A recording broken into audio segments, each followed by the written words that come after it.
है अक्षय तृतीया सर्व सिद्ध मुहूर्त, यानी इस समय बिना कुछ देखे, बिना कोई पंचांग देखे कोई भी मांगलिक कार्य जैसे विवाह, गृह प्रवेश, वस्त्र आभूषणों की खरीदारी या घर की खरीदारी या किसी भूखंड की खरीदारी, वाहन की खरीदारी, ऐसा कोई भी कार्य आप बिना किसी पंचांग को देखे कर सकते हैं। कोई भी नवीन वस्त्र आभूषण धारण करना या फिर समाज में कोई भी अच्छा कार्य करने के लिए आज का दिन सबसे श्रेष्ठ माना जाता है। पुराणों में लिखा है कि इस दिन पितरों को दिया हुआ तर्पण या पिंडदान किसी और प्रकार का दान अक्षय फल प्रदान करता है। इस दिन यदि हम गंगा स्नान करने जाते हैं या भगवत पूजा में अपना समय व्यतीत करते हैं तो हमारे समस्त पाप नष्ट हो जाते हैं। अगर इस दिन कोई भी जप, तप, हवन या स्वाध्याय या दान भी करते हैं तो भी वह अक्षय अर्थात कभी न समाप्त होने वाला होता है। यह तिथि सोमवार तथा रोहिणी नक्षत्र के दिन आए तो इस दिन किए गए दान, जप, तप का फल बहुत अधिक बढ़ जाता है।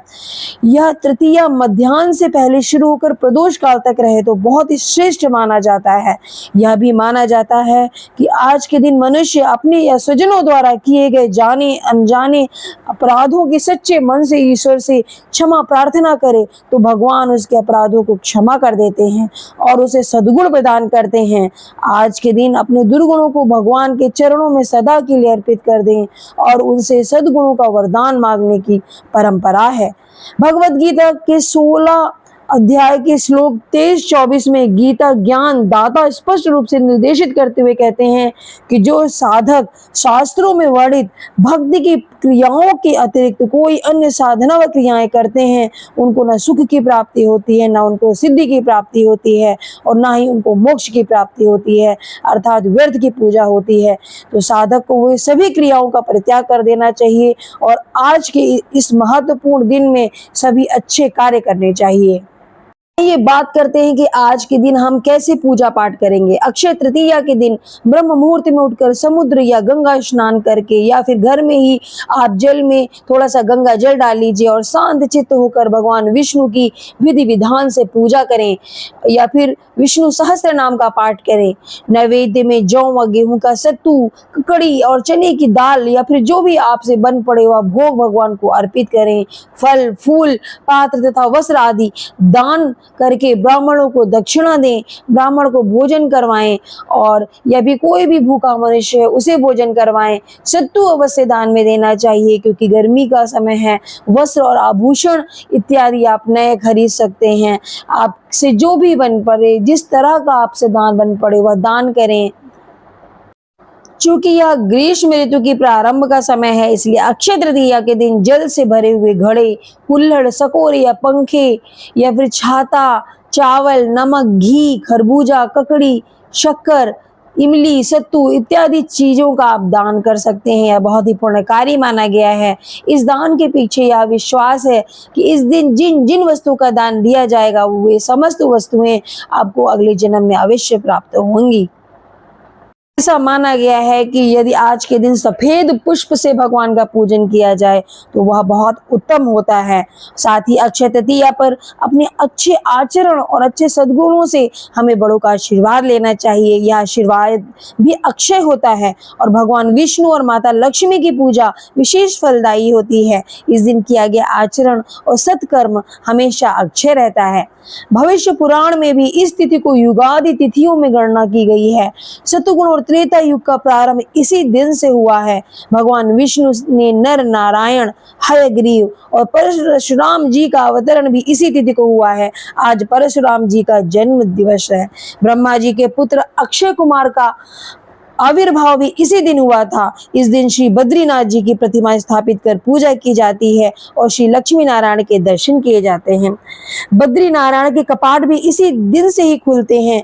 वृंदावन स्थित श्री बांके बिहारी जी मंदिर में भी इसी दिन विग्रह चरण के दर्शन होते हैं, अन्यथा वे पूरे वर्ष वस्त्रों से ढके रहते हैं। महाभारत का युद्ध आज के दिन ही समाप्त हुआ था और द्वापर युग का समापन भी इसी दिन हुआ था। ऐसी मान्यता है कि इस दिन से प्रारंभ किए गए कार्य अथवा इस दिन को किए गए दान का कभी भी क्षय नहीं होता है। अक्षय तृतीया से संबंधित अनेक कथाएं भी हैं।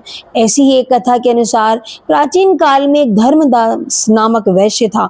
उसकी सदाचार, देव और ब्राह्मणों के प्रति बहुत श्रद्धा थी।